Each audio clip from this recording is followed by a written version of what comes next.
minggu yang lalu UTS ya. Jadi sedikit review tentang UTS-nya, kemudian PR yang Anda kerjakan di 1 minggu atau 2 minggu yang lalu. Saya belum periksa UTS-nya, jadi feedback-nya belum ada. Saya cuma akan menyampaikan beberapa hal yang mungkin saya nggak tahu apakah terlupa. Kalau semua sudah mengerjakan dengan benar sih, ya mudah-mudahan hasilnya baik ya. Yang pertama, tegangan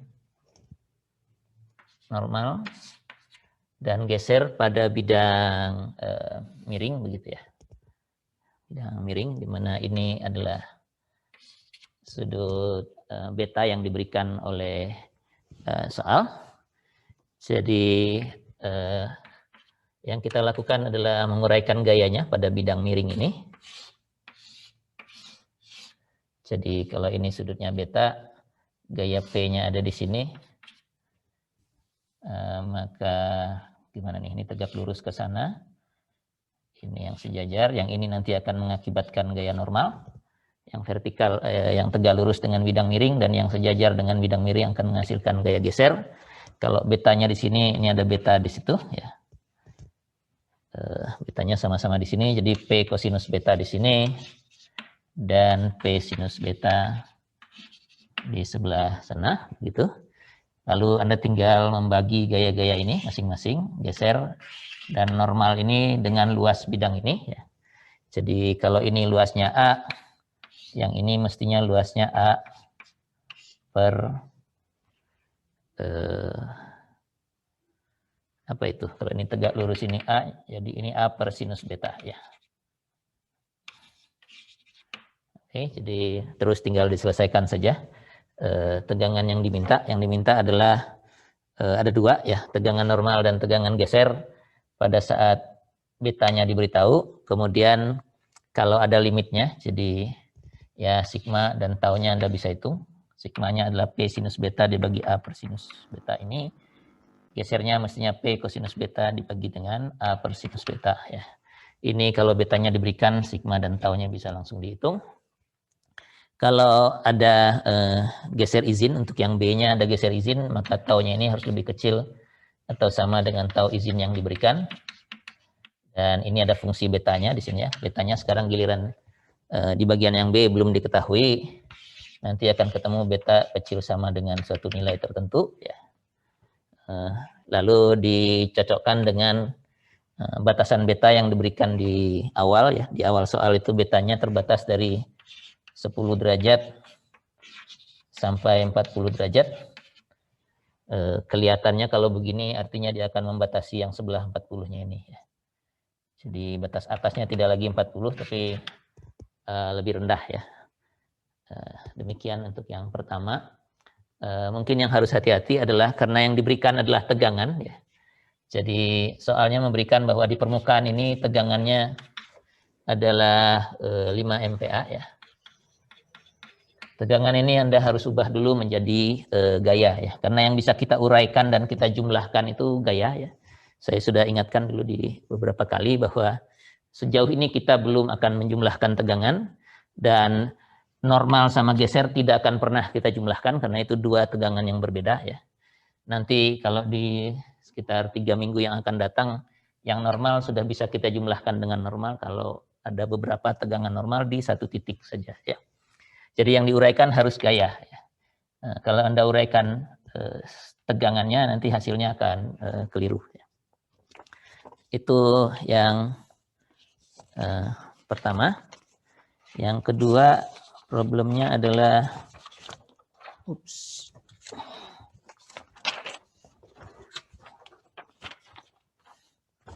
ini sederhana, ini hanya konsep rasio Poisson ya. Gaya ini tekan pada satu batang, gaya P, dan ini diameter diberikan. Oke, lalu ada syaratnya delta D-nya ya. Delta D maksimum diberitahukan ya. Dari sini mestinya kita bisa ketahui ini epsilon dalam arah sana ya. Jadi kalau ke sana kita sebut Y, ke arah lateralnya kita sebut Y dari delta D maksimum ini, bahwa diameternya tidak boleh lebih besar dari satu nilai tertentu 50,02 mili di sini. Kita akan dapatkan regangan Y maksimum. Kalau ada regangan Y maksimum dari rasio Poisson yang definisinya adalah minus epsilon Y dibagi epsilon X, nanti kita akan dapatkan juga nanti epsilon X maksimum. Ya. Epsilon X maksimumnya jadinya adalah epsilon Y dibagi dengan nu ini. Nu-nya diberikan nilainya 0,29. Dan yang ditanya adalah P-nya ya. Jadi kalau P-nya akan mengakibatkan tegangan, jadi tegangan itu adalah P per A, sedangkan dia juga sama dengan F dikalikan epsilon dalam arah X-nya ya. Jadi dari situ kita akan dapatkan nilai P maksimumnya berapa ya. Ya. Kalau EX-nya EX maksimum, P-nya akan jadi P maksimum ya. Ini hanya menyusun formula dan memasukkan nilainya saja ya. Mestinya cukup sederhana ya. Itu dua hal yang pertama tentang aksial. Yang ketiga masih tentang aksial tapi normal dan geser di satu batang ya.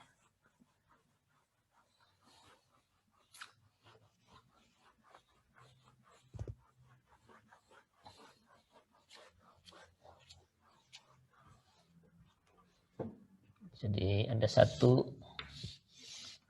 batang, ini dikasih tali begitu terus diberi gaya, dan batang ini atau pelat ini dimasukkan ke dalam sebuah blok beton sehingga ini jadinya akan putus-putus begitu, ada di dalam ya. Seperti itu kira-kira ya. Jadi kalau ada gaya P di sini, lalu saya potong di situ misalnya.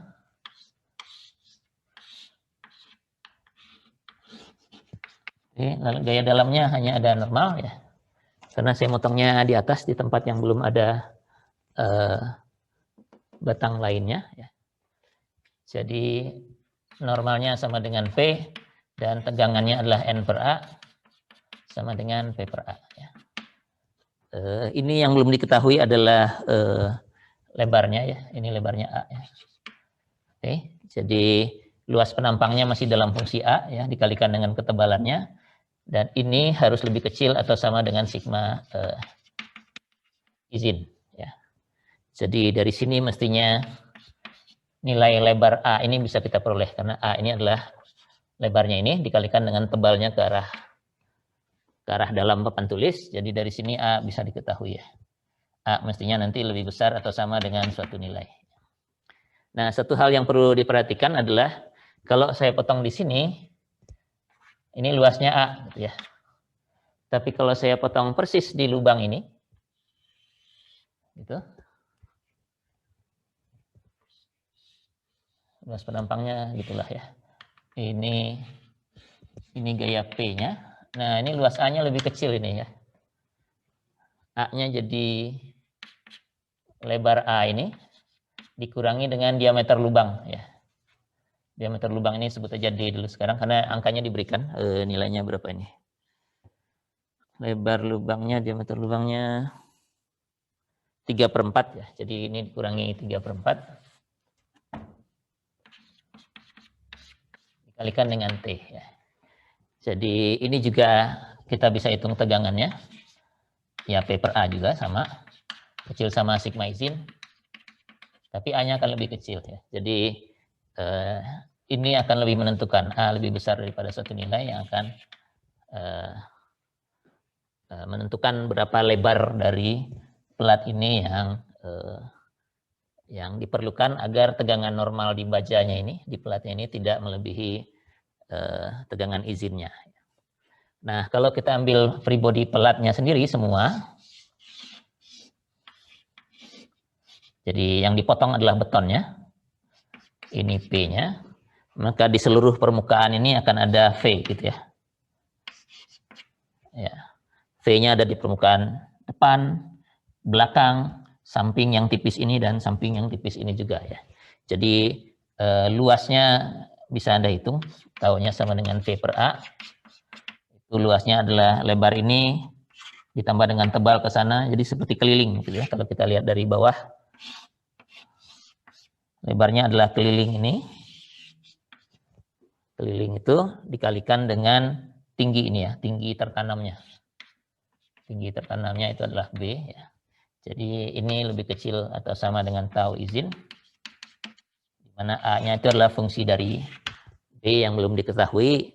Jadi dari sini kita akan dapatkan juga B lebih besar atau sama dengan suatu nilai tertentu, dan B maksimumnya ya, B minimumnya adalah yang nilainya sama dengan itu. Ya, jadi normalnya ada di sini, di bagian baja yang belum tertanam. Lalu di bagian yang tertanam itu mestinya geser. Luasannya adalah seluruh luasan kontak antara bidang geser yang di depan, di belakang, dan di samping. Itu demikian. Lalu nomor 4 itu penampang komposit.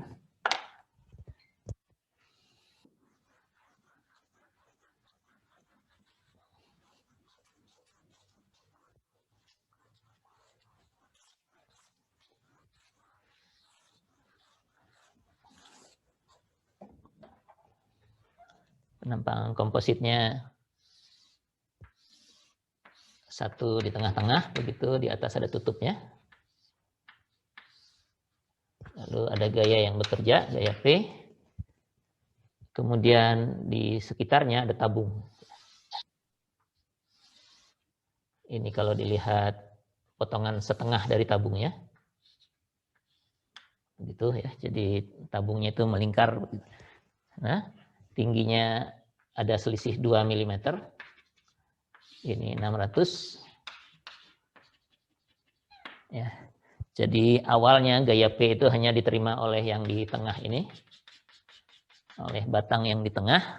Tapi setelah jarak atau gap 2 mm ini tertutup, yang menahan berdua yang di tengah bersama dengan tabung yang ada di sekeliling ini, ya, yang mengitari itu. Jadi begitu, artinya P-nya rasanya diberikan ya. Oh, di bagian A-nya P-nya diberikan, jadi Anda harus periksa dulu ya. Kalau P-nya diberikan, Anda cek dulu 2 mm ini tertutup atau tidak ya. Kalau Anda periksa nanti hasilnya tertutup sih dengan angka yang diberikan ya. Jadi kita harus analisis bersama-sama bahwa keseimbangannya bilang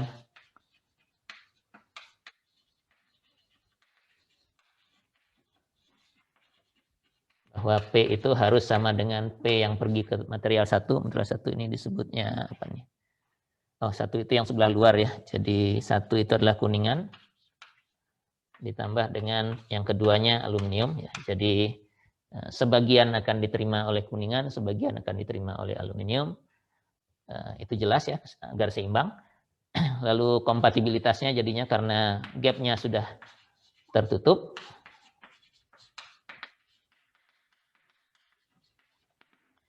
kita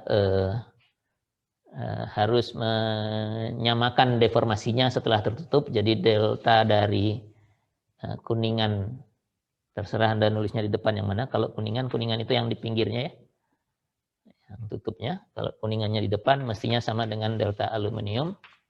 Tapi aluminium itu lebih besar 2 mm ya. Jadi ini tambah kurang 2. Kurang 2 mm. Atau sebaliknya kalau aluminiumnya sebelah kiri, ini jadi sama dengan kuningan ditambah 2 mm. Nah, di dalam delta ini ada gaya normal lagi, P masing-masing ya. Atau ini kalau Anda pakai hurufnya gaya normal mungkin lebih benar ya. Normal di kuningan dengan normal di aluminium. Nah, yang ini adalah N L per EA untuk kuningan. Ini sama dengan N L per EA untuk aluminium dikurangi 2 mm ya. Sehingga nanti Anda akan dapatkan fungsi dari hubungan antara gaya normal pada material kuningan yang di luar dengan gaya normal pada material aluminium yang di tengah, dan digabungkan dengan ini persamaan keseimbangan di atas, mestinya kita dapatkan hubungannya. Nah, lalu selanjutnya kalau sudah dapat ya tinggal tegangannya adalah N per A masing-masing ya. Jadi kalau ini kuningan ya ini juga kuningan, sedangkan aluminium ya sama aja, sigma aluminium adalah N per A untuk aluminiumnya. Nah, di bagian B-nya gayanya belum diketahui, tapi penurunan ini kalau Anda buat dalam P semua bisa dipakai kembali, mulainya dari sini tapi ya. Mulainya dari sini kecil atau sama dengan sigma izin masing-masing ya. Sigma izin kuningan, terus nanti aluminium juga begitu, dari sini dapat batasan P. P kuningan lebih kecil dari nilai tertentu, P aluminium lebih kecil dari nilai tertentu.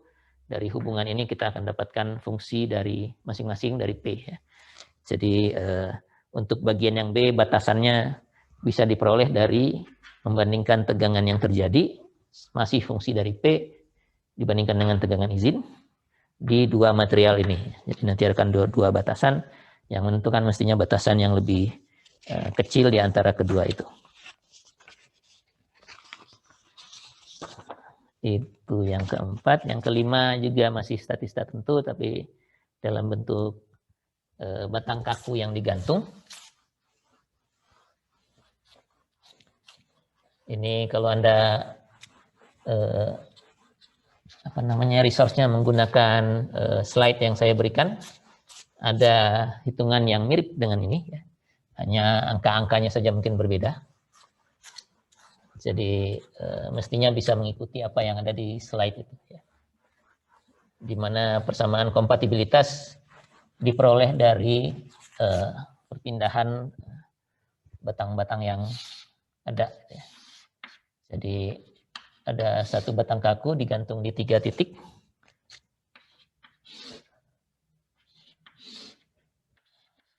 Gitu. Kemudian ada beban P yang bekerja di situ ya.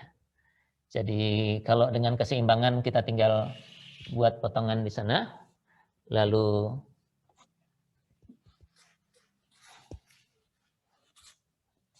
kita akan dapatkan gaya normal masing-masing. Ini hurufnya AD, ini hurufnya BE, ini hurufnya CF. Begitu. Lalu kita punya dua persamaan keseimbangan, sigma FY sama dengan 0, dan sigma momen terserah kemana, ke A, ke B, ke C, atau kemanapun juga boleh ya. Salah satu saja. Dari sini kita dapatkan dua persamaan, tapi yang belum diketahui itu adalah 3 ya, gaya batang AD, BE, dan CF. Jadi kita perlu satu lagi ya. Kita perlu satu lagi, ini persamaan keseimbangan.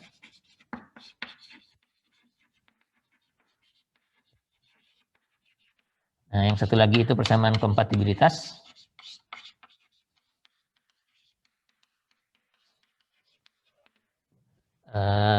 Karena batang ABC-nya kaku, jadi deformasinya yang tadinya horizontal, setelah berdeformasi kayaknya sih akan ke bawah, tapi bisa berbeda-beda masing-masing. Tapi dia harus lurus ya, jadi Anda bisa bikin segitiganya begini atau ke sana juga tidak ada masalah.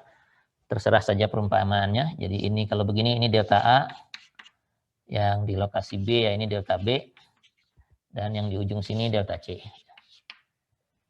Kemudian Anda tinggal bandingkan segitiga saja, ini karena bentuknya trapesium mungkin ada baiknya dikurangi dulu segitu ya. Ya, begitu. Jadi delta B kurang delta A itu adalah tinggi yang ini, dan delta C kurang delta A itu adalah tinggi yang ini.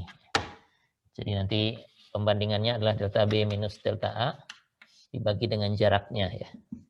Jaraknya itu kalau lihat di sini 0,4 meter dibandingkan dengan delta C kurangi delta A. Ini jaraknya 1,2 meter. Jadi kompatibilitasnya akan berbentuk demikian. Dan di dalam masing-masing delta ini ada gaya-gaya batang AD, BE, dan NCF ini. Jadi Anda setelah itu tinggal mengsubstitusi atau eliminasi dari 1, 2, 3 persamaan ini maka gaya-gaya batang masing-masing akan dapat kita peroleh. Setelah itu pertanyaannya tegangan normal, kalau sudah diperoleh tinggal sigmanya adalah N per A untuk masing-masing batang ya. Kalau ini AD, ini juga AD, luasnya sama semua ya. Yang berbeda hanya materialnya, jadi di sini modulus elastisitasnya sesuai dengan nilai modulus elastisitas masing-masing. Oke. Terakhir tentang torsi. Tentang torsi itu formulanya cuma ada dua, satu untuk deformasi, satu untuk tegangan. Jadi ya Anda diminta menggunakan dua formula torsi tersebut untuk mendapatkan nilai yang diminta di situ. Ya, ini mestinya sangat sederhana, tidak ada yang aneh ya. Ada batangnya yang panjang sekali, 5.000 kaki panjangnya ya. 5.000 kaki betul. Lalu ujung A di atas, ujung B di bawah begitu. Ini diputar, dibor begitu dengan mesin di atas, dan diberitahu bahwa di atas ini sudah mengalami 2 putaran, baru yang di bawah ini mulai ikut berputar. Jadi selisihnya ada 2 putaran ya. Dan itu adalah deformasi ya. Jadi sudut puntirnya 2 kali 2 pi. Besarnya 4 pi. Nah, Anda diminta mencari tegangan geser maksimum ya. Jadi tau max. Tau max itu T dikalikan jarak terjauh ke sisi luarnya C, begitu, setengah dari diameter dibagi dengan C. C-nya diberikan, tinggal Anda pakai, tapi T dan J-nya kita tidak tahu karena pipanya nggak dikasih ketebalannya ya, dikasih hanya diameternya.